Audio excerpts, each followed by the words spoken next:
And on to our final chapters of 9 and 10.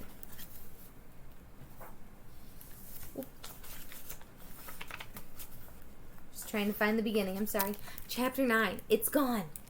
What a wonderful mystery, Mother Mary Joseph said softly. Your light shines for all those who need us. Who are you? Sister Agnes said in a hushed voice. Angels? Annie laughed. No, we're tourists, she said. Faint voices came from across the dark waters. Hello? Anyone there? Yes, Annie called back from the window. This way. Jack and Annie worked with Sister Agnes and Mother Mary Joseph for the rest of the night. They helped all the storm refugees to find their way to the Ursuline Academy. They called out again and again, urging them to come toward the light. Jack and Annie helped people climb through the window. They led them to the auditorium. They gave them shoes and blankets. They were never too tired to lend a hand. Just before dawn, the water started going down.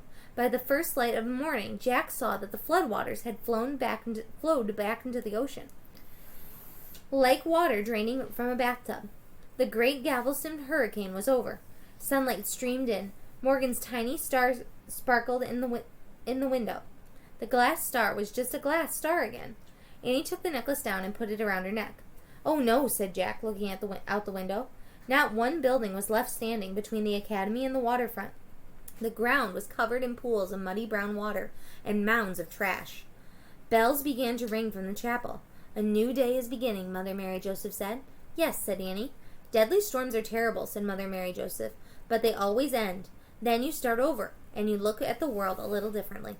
Yes, said Jack. He was suddenly so tired he couldn't think straight. You both must lie down and rest now, said the nun. You can sleep in my room. Thanks, said Annie, but we have to find our parents right away, so they'll know we're safe. Please tell Rose, Lily, and Lucas goodbye for us. Of course, said the nun, I will. And thank Rose for taking good care of us, said Jack. Tell her not to worry. We know how to find our mom and dad. Are you certain you know where they are? Said the nun. The nun asked. Yes, we just have to get back to Avenue L near 25th Street, said Annie. Is that far from here? Jack asked Mother Mary Joseph. Oh, no, it's very close, she answered. Only 2 blocks north. Thanks, said Annie. Mother Mary Joseph looked worried. Are you positive you can find your parents? She asked. No question about it, Annie said. You'll come right back if you don't find them, the nun said. Promise? Promise, said Jack and Annie together. Mother Mary Joseph led Jack and Annie down the stairs to the first level of the building. All the windows were broken, and all the doors had been blown away. The storm water had drained out, leaving muddy puddles on the stone floor. Mother Mary Joseph stopped in the open entranceway. Thank you for all your help, and for your guiding light, she said. Thank you for helping us, said Annie. You remind me of a good friend of ours named Morgan. Me too, said Jack. Mother Mary Joseph said, Be careful, my friends. She bowed her head and left them. Mother Mary Joseph was a hero Morgan wanted us to learn from, said Annie. Right, said Jack. He quoted from Morgan's rhyme. Learn from a hero who's humble and brave, who welcomes the hundreds arriving on waves. Look her up in the Texas book, said Annie. I'm afraid it's ruined, said Jack. He pulled off his knapsack and took out the Texas book. It was soaking wet. All the pages were stuck together. Oh, too bad, said Annie. Jack put the book inside his knapsack. Let's go, he said. Then he and Annie headed out of the Ursuline Academy. They took each other's hands and began slogging through the mud. As they walked up 25th Street, Jack looked straight ahead. He tried not to think about the destroyed city and the mounds of wreckage. Instead, Jack kept his mind on home and on Frog Creek Woods and their house and their mom and their dad. He thought of Morgan Le Fay and Merlin in the Magic Tree House. Soon Jack and Annie turned onto Avenue L. All the houses had been torn apart on the street, too. Only a few walls and chimneys remained. There was the iron fence, said Annie. They walked through the open gateway of the fence into the muddy yard. Annie gasped. It's gone, she said. I know, said Jack. We were there with Rose when her house was destroyed. No, not Rose's house, said Annie. Our house is gone. She pointed to the remains of the oak tree. That was our tree. The trunk was split in two. All the upper branches were gone. And so was the magic tree house. Ooh, this hasn't happened before. On to Chapter 10, Hurricane Heroes. Jack stared at the bare, broken tree. He couldn't believe it. It was gone, he said in a whisper. Sorry, that's not what he said. He couldn't believe it. It's gone, he said in a whisper. Wait, said Annie. Is that it? She pointed to a pile of muddy boards jammed against the iron fence. Maybe, said Jack. What's left of it. He and Annie stepped over to the ruins of the treehouse. The floor was covered with brown mud. The roof was missing. 3 of the 4 walls had caved in. Jack started to lift one of the fallen walls.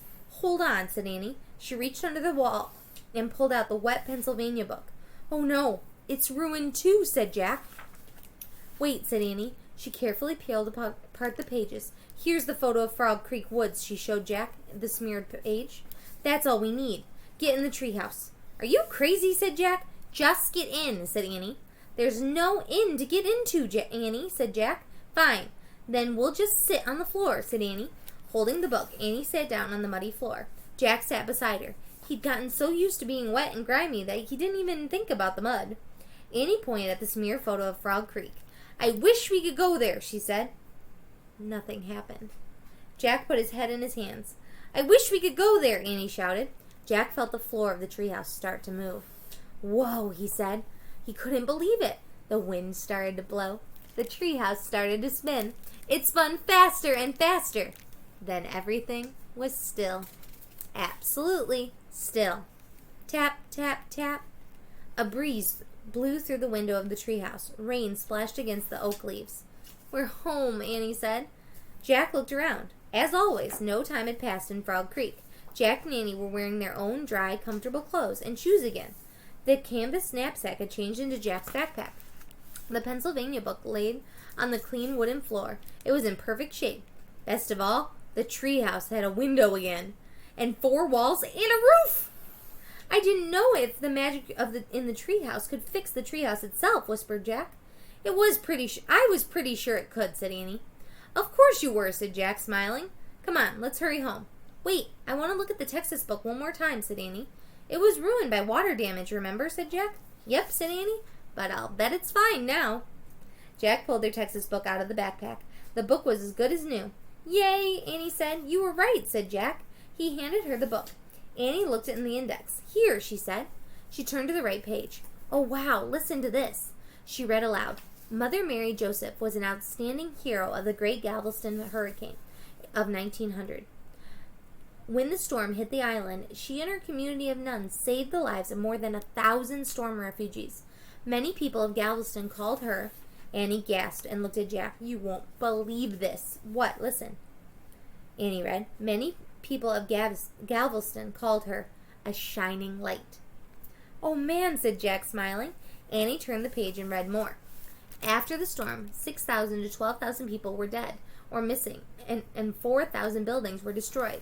But the survivors of the great Galveston hurricane did not give up. In spite of their suffering, they immediately began rebuilding their homes and their lives. Rose would say that that's what Texans do, said Jack. She was so proud to live in Texas, said Annie. She kept reading. Workers also built a high seawall to help keep the sea from ever destroying Galveston again. Most amazing of all, they pumped sand from the floor of the Gulf to raise the level of the whole city. Today, Galveston is one of the best protected cities in the Gulf Coast. That's really great, said Annie. She put the book on the floor. I'd like to go there again in our time. Me too, said Jack. I'd like to meet the great-great-grandchildren of Rose and Lucas, said Annie. And Lily, said Jack. Annie smiled. But first, I'd like to go home and see Mom and Dad. Yep, said Jack. I'd like that more than anything in the world. Annie took off the star necklace and set it on top of the Texas book. Jack pulled on his backpack and climbed down the rope ladder. Annie followed. As they started through the woods, the rain gradually stopped falling. Streams of misty sunlight slanted through the trees. Birds sang loudly. Remember what Mother Mary Joseph told us, said Annie. Deadly storms are terrible, but they always end. Then you start over, said Jack, and you look at the world a little differently. Yeah, like ordinary things seem more special than before, said Annie. Like comfortable shoes, said Jack. Like birds, said Annie. Like sunlight, said Jack. Like family and friends, said Annie. Like family and friends, repeated Jack. Let's hurry. He and Annie took off running through the Frog Creek woods, heading home. That's a really good message about how they talk when about when the storm's over. What we're going through right now is kind of like a storm. It'll eventually be over, and we'll be able to appreciate what we have a little bit more. I hope you had a wonderful Wednesday. I hope I've been saying Wednesday all day today. I know today's Wednesday, but I might have got confused.